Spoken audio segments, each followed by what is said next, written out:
Keskellä Helsinkiä, taustalla jumputtaa Weekend Festival. Tuon päin on Tammisalon tie.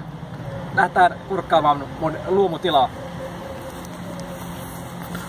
Eli Stadin puutarhurin tila on perustettu vuonna 2012, toiminta alkoi vuonna 2013. Luomuvihanneksia viljellään täällä näin Helsingin Herttoniemessä lähestulkoon keskellä Helsinkiä.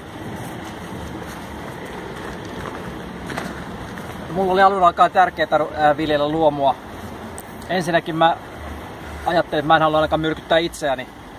Mua aina pelottaa se ajatus, että mun pitäisi jonkun myrkkytankkien kanssa pyöriä täällä näin hätäpäissä. Niin usein on kiire, on väsy. Ja jos se sit kaikille pitäisi läträtä joku myrkkyjen kanssa, niin mä luulen, että siitä tulisi kyllä aika murhaavaa jälkeen. Mä en tietenkään myöskään halunnut myrkyttää luontoa. Olisi innoittava ajatus, että meidän pitäisi jollain tavalla toimia luontoa vastaan, aivan niin kuin siinä olisi jotain vikaa, korjailla sitä jollain viime kemikaaleilla.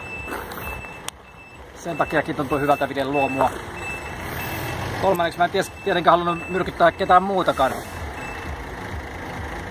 Mun asiakkaita, mulla käy paljon lapsiperheitä, niillä on tosi tärkeää, että ne saa luomua. Ne kyselee paljon ruoan alkuperästä.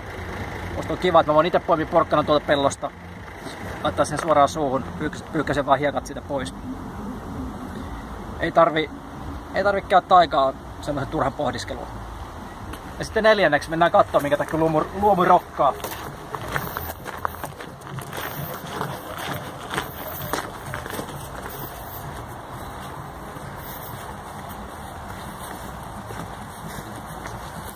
Noniin, ollaan tultu tilan päätepisteeseen. Eli kompostin äärelle. Luomu rokkaa, koska maa on voimaa.